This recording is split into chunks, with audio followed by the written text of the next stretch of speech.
पुढील कार्यक्रम प्रसारित करणारे आहेत जॉयस्मेर मिनिस्ट्रीचे मित्र आणि भागीदार.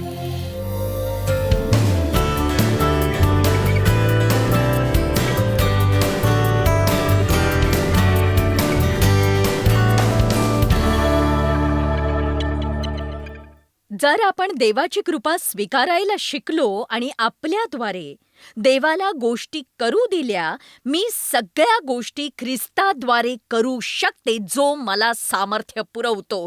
हे केवळ सांगण्यासाठी नाहीये, पण तुम्ही ते खरंच करू शकता. देवाच्या इच्छेनुसार तुम्ही ते करायला हवं, ते तुम्ही देवाच्या कृपेने करू शकता.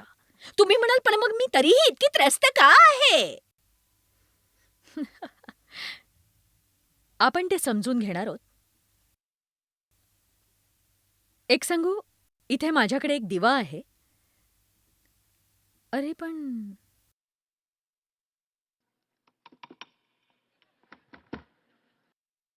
यात प्रकाश का नाहीये? तू एक दिवा आहेस, तू प्रकाश द्यायलाच हवास. प्रकाश कुठे आहे? कमाल झाली या दिव्याची.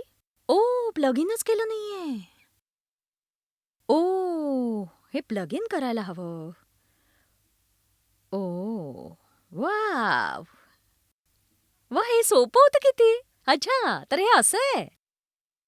याचा पॉवर सोर्स इकडे आहे, म्हणजे सामर्थ्य परमेश्वर आहे.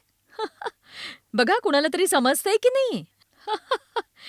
बघा, आहात की नाही तुम्ही हुशार? प्रकटीकरण. इकडे एक पॉवर सोर्स आहे. दिव्याला जर प्लग इनच केलं नसेल तर त्या पॉवर सोर्सची काहीच चूक नाही.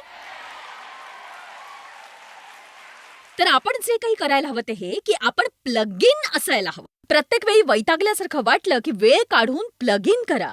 प्रत्येक वेळी थकल्यासारखं वाटलं की थोडा वेळ काढून प्लग इन करा.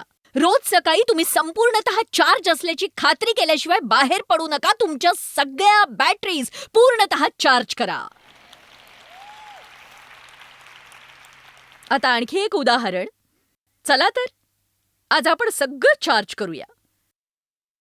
आपण हा कम्प्युटर चार्ज करतो. आपण दिवसात कित्येकदा तो तपासतो, किती चार्ज आहे ते पाहतो, आणि ते कमी होत असेल तर आपण ते प्लग इन करतो. बरोबर की नाही? चला आता आणखीन एक बघूया. मोबाईल फोन तुम्ही तो चार्ज करूनच ठेवता, नाही का? ओ बाप रे, आपण एक वेळ व्यवस्थित तयार न होता घरातून बाहेर पडू, पण आपल्या फोनशिवाय नक्कीच नाही.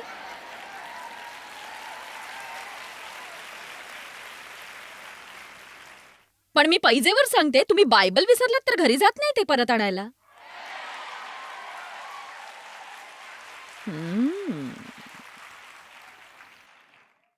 उलट आपण ढोंग करतो, लक्षातच नाही आलं विसरले. ओ, मी उद्या घेऊन येईन, हरकत नाही. ओ, मी आज गाडीत बसून जेवताना बायबल वाचणार होते, पण असो, मी इतर कुठल्या तरी दिवशी ते करीन.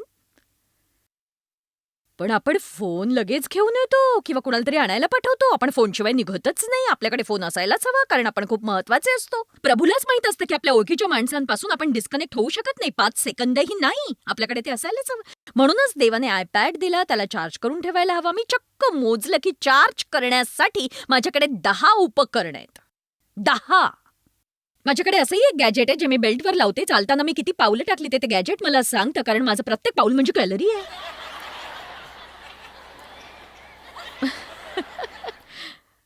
मग माझ्याकडे एक असं मशीन आहे ज्याने माझी स्किन लिफ्ट होते. त्यामुळे ते गॅजेटही चार्ज व्हावं लागतं. मग माझ्याकडे एक छोटीशी वस्तू आहे माझ्या डोळ्यांखालच्या काळ्या वर्तुळांसाठी, मग तेही चार्ज करावं लागतं. बघा, म्हणजे तुमच्या घरातली प्रत्येक वस्तू चार्ज होते. वायरी पसरलेल्या असतात सगळीकडे, पण तुम्ही स्वतःला चार्ज करत नाही.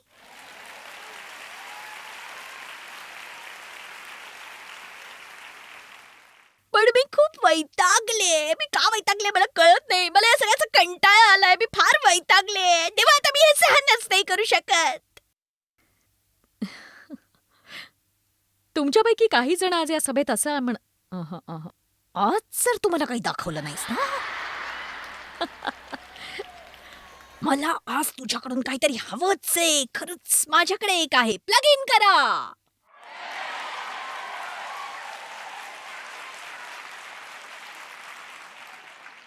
कुणाच्या कधी हे लक्षात आलंय का की येशू नेहमी मध्येच निघून जायचा? म्हणजे तो सेवा कार्य करत असताना हजारोच्या संख्येने लोक असत तिथे आणि अचानक तो निघून जायचा. डोंगरावर प्रार्थना करण्यासाठी निघून जायचा. ते त्याचा पाठलाग करत असत. तो पुन्हा येऊन त्यांना शिकवत असे. पुन्हा तो कुठेतरी निघून जात असे. एक सांगू, मी परमेश्वराच्या वचनात काही भर घालणार नाही, कारण तसं करू नये मला कळतं. पण असं म्हणूया की बहुधा तो थकत असावा, बहुधा शिष्य त्याला त्रास देत असावेत किंवा त्याला अधूनमधून निराश करत असावेत. बहुधा त्याला वाटत असेल की पित्या मला थोडा वेळ इथून दूर जायलाच हवं.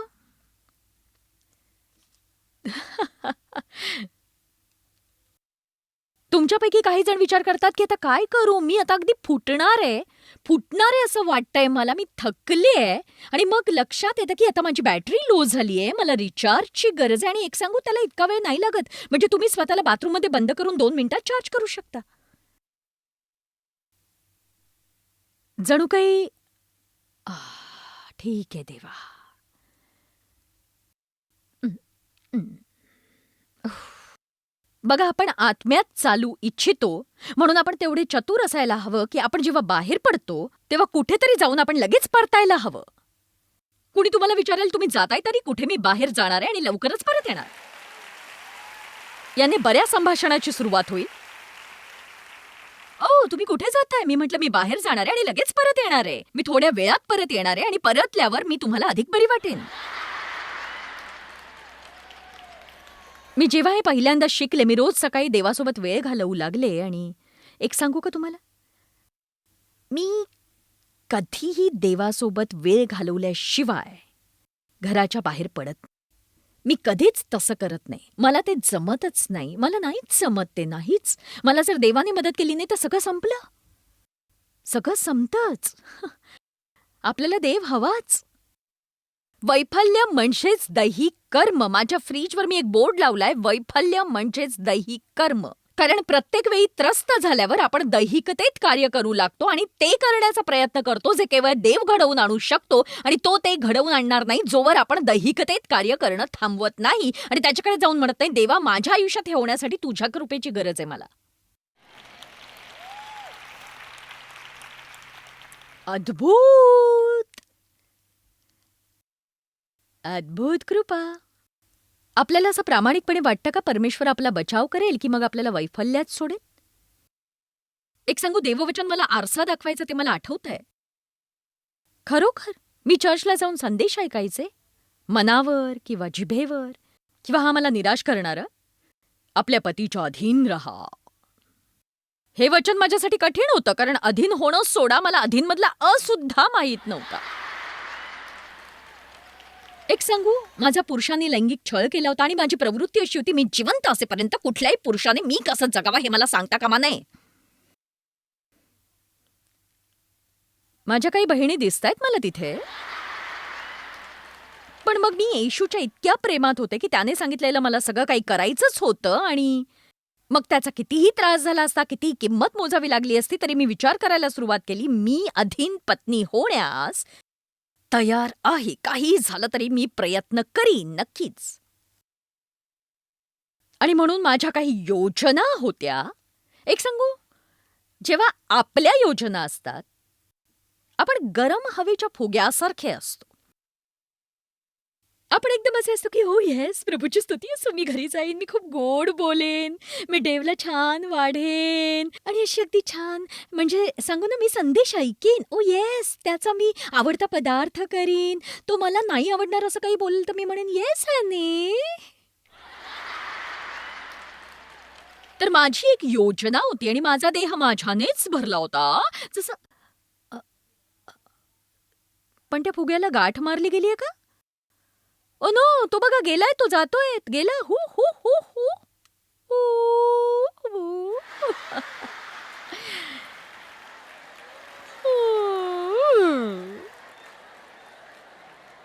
देवा, मला याचा खूप कंटाळा आलाय. मी मी प्रयत्न करते देवा, मी खूप प्रयत्न करते, पण काही केलं तरी देवा काहीच बदलत नाही, काहीच बदलत नाही देवा.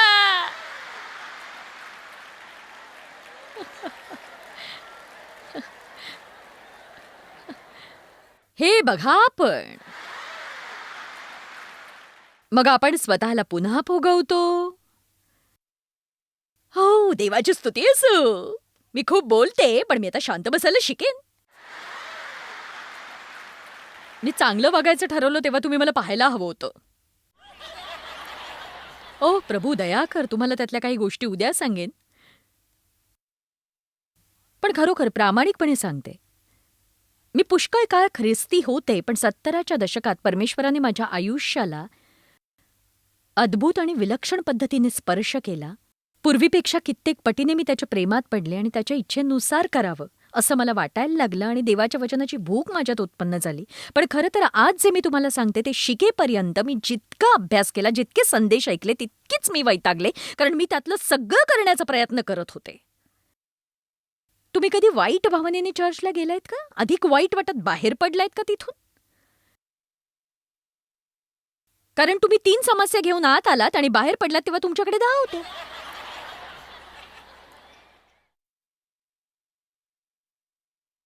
म्हणजे असा एकही संदेश नव्हता ज्याची मला गरज नव्हती.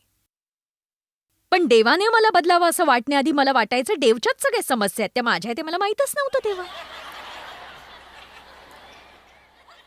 मग माझ्या लक्षात आलं की ती मी आहे आणि मी स्वतःला बदलू लागले.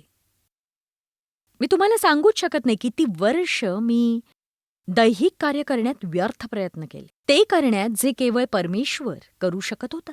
स्वतःवर चिडले मी या विश्वासावर की देव माझ्यावर चिडलाय. शेवटी मी शिकले की ज्या पद्धतीने माझं तारण झालंय त्याच पद्धतीने मी जीवनाची वाटचाल करून जगायला हवं हे लक्षात घ्या. कृपेने विश्वासाद्वारे, कृपेने विश्वासाद्वारे मी देवाकडे जाते. देवा मला हे जमत नाही, मला ते करायचंय, मला तुला आनंदी करायचंय, तूच माझ्यात बदल घडवून आण. दुसऱ्या दिवशी जर मला त्याचा परिणाम दिसला नाही मी निराश होत नाही. मी म्हणते की देवा तू कार्य करतोयस याचा मला विश्वास आहे, मला विश्वास आहे तू कार्य करतोयस. कधी असं झालंय का की तुम्ही कुणासाठी प्रार्थना केली आणि त्यानंतर ते वाईट वागायला लागले, आधीपेक्षा वाईट? एक सांगू, हे चांगलं लक्षण आहे. तुम्ही म्हणाल खरेच? निश्चितच. म्हणजे ज्या क्षणी तुम्ही प्रार्थना केली परमेश्वर त्यांच्यात काम करू लागला आणि ती खात्री त्यांना पूर्वीपेक्षा अधिक जाणवते आणि त्यांना अधिक वाईट वाटतं.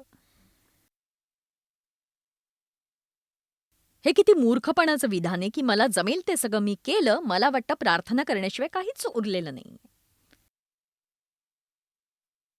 एक सांगू का, प्रार्थना ही श्वास घेतल्यासारखी असावी. सगळ्याबद्दल प्रार्थना करा, प्रार्थना करण्याची वाट पाहू नका, प्रार्थना करेपर्यंत पाहू नका. मी प्रार्थना करताना त्याबद्दल प्रार्थना करीन नाही, लगेच प्रार्थना करा. आणि ही माझी सगळ्यात जास्त आध्यात्मिक प्रार्थना आहे जी मी रोज निदान 100 वेळा तरी करते. ओ देवा मला मदत कर, मला मदत कर. 2 अशा गोष्टी आहेत ज्या मी सर्वाधिक वेळा म्हणते. येशू माझं तुझ्यावर प्रेम आहे, मला मदत कर. येशू माझं तुझ्यावर प्रेम आहे, मला मदत कर. येशू माझं तुझ्यावर प्रेम आहे, मला मदत कर. माझ्या आत ते सतत चालू असतं दिवसभर इथे येईपर्यंत की येशू माझं तुझ्यावर प्रेम आहे, मला मदत कर. मी इथे आहे कारण माझं देवावर प्रेम आहे आणि त्याने माझ्यासाठी जे केलं त्यामुळे. परमेश्वर माझ्याद्वारे येऊन कार्य करणार नसेल तर माझ्याकडे देण्यासारखं फारसं काहीच नाही. मी त्याच्यावर इतकी अवलंबून आहे की मला त्या गोष्टीची भीती वाटते की देव जर आलाच नाही तर मग काय घोळ होईल हा विचार करूनच मला भीती वाटते. पण एक सांगू का तुम्हाला, अगदी मनापासून तो एकदाही आला नाही असं झालं नाही. माझ्या काही सभा होत्या ज्या इतरांपेक्षा बऱ्या होत्या, पण मी एक गोष्ट नम्रतेने आणि प्रामाणिकपणे सांगते की आम्ही जाऊ तिथे आमच्या सभा चांगल्याच होतात. आणि निश्चितच त्या माझ्यामुळे नाही, ते परमेश्वरामुळे होतं. आणि बघा, जेव्हा तुम्ही परमेश्वरावर अवलंबून राहायला सुरुवात कराल, तुम्ही त्याच्यावर विश्वास ठेवाल आणि तुम्हाला जाणवायला लागेल तुमचं चार्जिंग कमी होतंय, तुम्ही जाऊन प्लग इन करा. तुमच्या मुलांना तुम्हाला प्लग करण्यापासून थांबवू देऊ नका, मित्रमंडळीला तुम्हाला प्लग करण्यापासून थांबवू देऊ नका, तुमच्या खरेदीला तुम्हाला प्लग करण्यापासून थांबवू देऊ नका, कशालाही तुम्हाला प्लग इन होण्यापासून थांबवू देऊ नका. तुम्हाला प्लग इन व्हायलाच हवं, तुम्ही ती बॅटरी रिचार्ज करायला हवी. ऐकलत का माझं सांगा?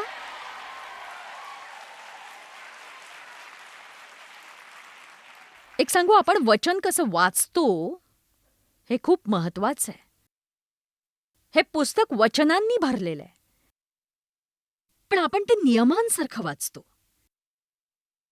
जेव्हा मी वाचते दया करा, हा नवा नियम नाहीये आणि म्हणून मी दया केली नाही, परमेश्वर माझ्यावर चिडतो, हे वचन आहे की मी त्याच्यावर जर विश्वास ठेवला, त्याच्यावर भरोसा केला तर ती दया माझ्यात आहेच, कारण तो माझ्या आत आहे आणि त्याच्यावर विश्वास ठेवून, भरोसा ठेवून माझ्याद्वारे तो कार्य करतो आणि तो हे सगळं एकाच वेळेला सहज करत नाही, तर तो ते थोडं थोडं गौरवापासून गौरवापर्यंत करतो, थोडं थोडं गौरवापासून गौरवापर्यंत. माझी थोडी प्रगती झाली की मी विश्वास ठेवते, माझी आणखी प्रगती झाली की मी विश्वास ठेवते, माझी अजून प्रगती झाली की मी विश्वास ठेवते. त्याने ज्याने माझ्यात एक उत्तम कार्य सुरू केलंय ते पूर्ण करण्यास आणि संपवण्यास तो समर्थ आहे. परमेश्वर आपल्याला न संपवता सोडणार नाही, तो आपल्याला अखेरपर्यंत नेईल जर आपण त्याच्यासोबत टिकून राहिलो तर, आणि हा विश्वास ठेवून की परमेश्वर कार्य करतोय.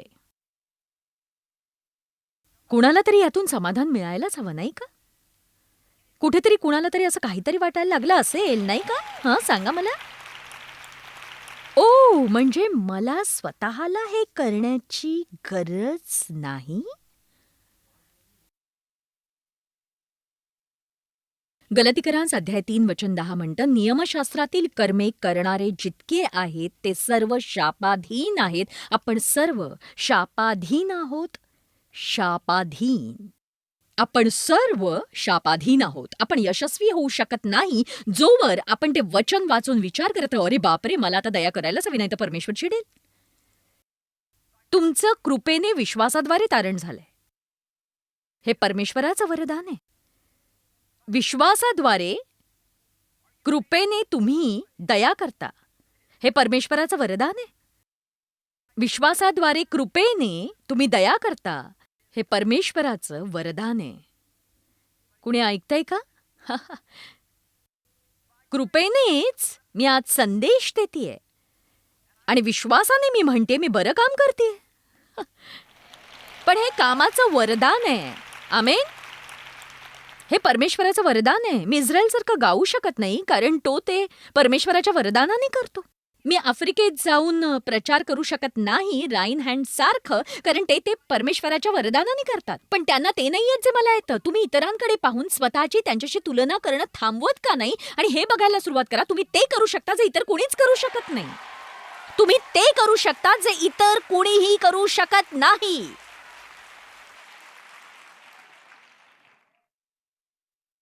आमेन. चला स्वतःला आवडायला लागा. मी रोज काय म्हणते माहितीये, हे असं वाटेल जसं मी तो गरम हवेचा फुगा आहे, पण मला असं काही म्हणायचं नाही. मला हल्लीच ही सवय लागली आहे की रोज सकाळी उठल्यावर कधी-कधी बिछान्यातून बाहेर पडण्याआधीच, प्रभू, माझं तुझ्यावर प्रेम आहे. मला माझं आयुष्य आवडतं. मला मी स्वतः आवडते. मला लोक आवडतात. तुम्हाला तुम्हीच आवडता? तुम्हाला तुम्हीच आवडता? हो, हो. हो. मला मी दैहिकतेत आवडत नाही, पण मला माझ्यातली नवी रचना आवडते. मला माझ्या आत जे देवाने निर्माण केलंय ते आवडतं. मला ते फारच आवडतं आणि ख्रिस्तात तीच मी आहे. आणि परमेश्वर काळजी घेतोय. हो, कधी-कधी मी अयोग्य वागते, पण मी सापडल्यावर देवाला मी ठाऊक होते आणि तुमच्याबद्दलही तो सगळं काही जाणतो. परमेश्वराला तुमचं नवल वाटत नाही. तुम्हाला वाटतं तो तसं म्हणत नाही, माझ्या देवा. ओ रायन हँड, मला जर माहीत असतं तुम्ही असे असणार असाल तर मी तुम्हाला आफ्रिकेत सुवार्थीच्या प्रचारासाठी पाठवलंच नसतं. तुमच्या कमजोरीबद्दल माहीत असतं तर कधीच असं केलं नसतं. आणि ओ इस्रायल, तू ज्या सगळ्या गोष्टी करणार होतास माझ्या मुला, मी तुला कधीच बोलावलं नसतं. तरी ज्ञान्यांस लाजवावे म्हणून देवाने जगातील जे मूर्खपणाचे ते निवडले आणि बलवानांस लाजवावे म्हणून देवाने जे दुर्बळ ते निवडले. दुर्बळ ते निवडले. एकाच प्रकारच्या लोकांना मदत मिळत असते, ते म्हणजे नम्र. नम्र लोकांना मदत मिळते, हा चांगला संदेश आहे. देवा, मला मदत कर. मदत कर देवा. 1 पेत्र अध्याय 5 वचन 5. बरं वाटतंय ना तुम्हाला? तुमच्यावरचा ताण कमी व्हावा अशी माझी इच्छा आहे. तुम्ही फक्त असं म्हणायला हवं, एक सांगू, देवा, देवा आहे हे असं आहे. हं.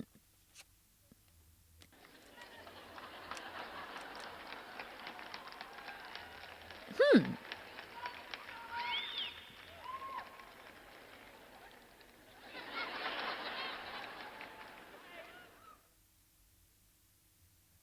याबद्दल काहीतरी करण्यासाठी तुझं स्वागत आहे.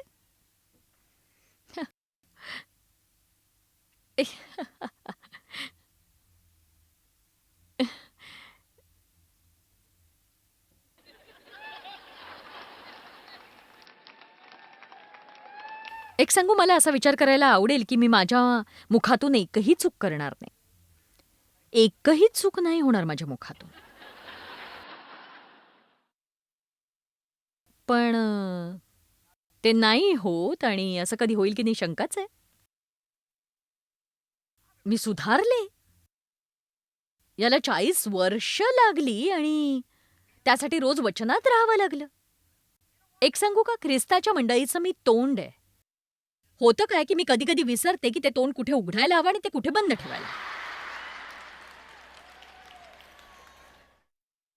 बघा, मी शांत राहण्याचा किंवा गोड राहण्याचा, चांगलं राहण्याचा प्रयत्न नक्कीच केला, पण जगातल्या कुठल्याही गोष्टीपेक्षा माझ्या नवऱ्यातलं मला काय आवडतं सांगू, की देव मला मी राहू देतो.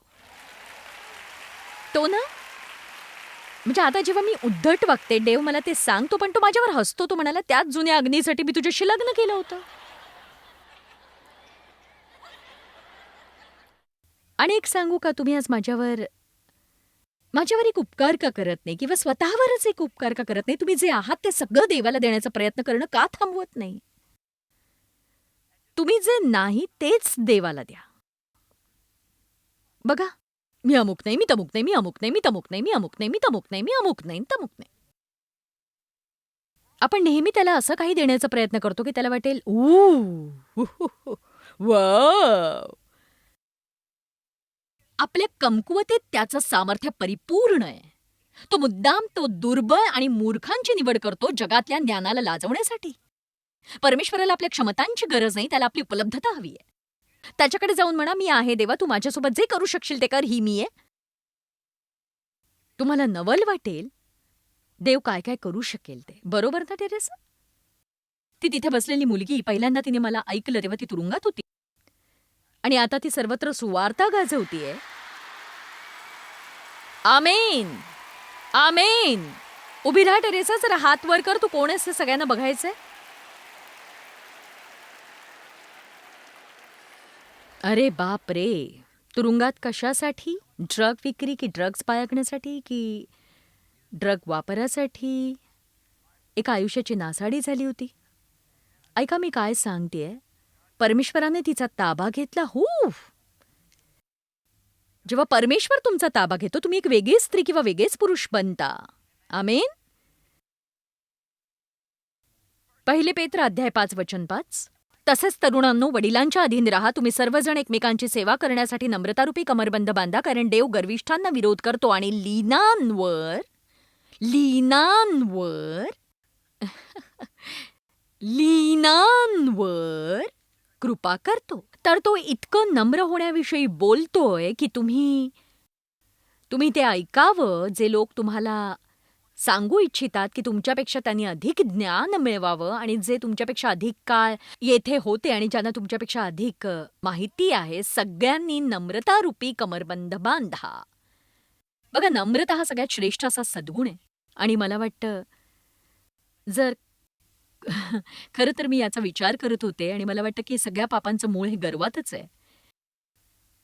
कारण गर्व हे सैतानाचं पाप होत. मी मी मी मी मी सर्वांनी नम्रतारूपी कमरबंद बांधा, जसा एका सेवकाचा पेहराव म्हणजे त्याचं आवरण तुमच्याकडून काढून घेण्यात येणार नाही. गर्व व उद्धटपणापासून सुटका, एकमेकांच्या प्रती देवा करता. आता हे समजून घ्या, परमेश्वर गर्विष्ठांचा विरोध करतो, उन्मत्त आणि घमेंडखोरांचा. ते जे क्षुल्लक, गर्विष्ठ आणि बढाईखोर आहेत आणि तो त्यांचा विरोध करतो, निराश करतो, त्यांचा पराभव करतो. मी वैफल्यात का होते? माझी परिस्थिती मला का निराश करत होती? का मला देव त्रस्त करत होता का? माझी मुलं मला निराश करत होती का? नाही, तर तो देव होता जो मला त्रस्त करत होता. मग तुम्ही म्हणाल की देव असं का करेल? पण तो मला हे शिकवू पाहत होता की मला जे हवं ते मला मिळणार नाही जर मी नम्र होऊन त्याला जे हवं ते करू दिलं नाही तर. आता हे समजून घ्या. चला ऐका, परमेश्वर तुम्हाला ते करू देणार नाही आणि तुम्ही निराश व्हाल आणि त्याच पर्वताभोवती पुन्हा पुन्हा पुन्हा पुन्हा गोल गोल फिरत बसाल, जसं मी केलं आणि अजूनही कधी कधी करते. जोवर तुम्ही नम्र होऊन म्हणत नाही, देवा तुझ्याशिवाय मी कोणीच नाही, तुझ्याशिवाय मी काहीच करू शकत नाही, मला तुझी गरज आहे, मला मदत कर, आणि नम्र व्हा आणि मदत मिळवा. एक सांगू, आपल्या आयुष्यात आपल्याकडे 2 निवडी असतात. आपण वैफल्याने भरलेलं आयुष्य जगू शकतो किंवा आपण स्वतःला नम्र बनवू शकतो आणि आपण परमेश्वराकडे मदत मागू शकतो.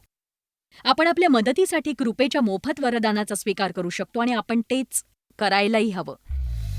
जॉयस मायर मिनिस्ट्रीज करता तुम्ही खूप मौल्यवान आहात. आम्हाला तुमचं कौतुक आहे आणि जगभरामध्ये हे सेवा कार्य शक्य करण्याकरता आम्ही आमच्या मित्रांचे आणि पार्टनर्सचे आभारी आहोत. आम्ही एकत्रितपणे भुकेल्यांना खाऊ घालतो, गरिबांना वस्त्र देतो आणि राष्ट्रांना सुवार्ता सांगतो. तुमच्या प्रार्थनेच्या विनंतीकरता आमच्याविषयी आणखी माहिती मिळवा. जॉयसच्या कॉन्फरन्सच्या तारखा पहा आणि ख्रिस्ताची प्रीती जगभरामध्ये पसरवण्याकरता आमचे सहभागी व्हा.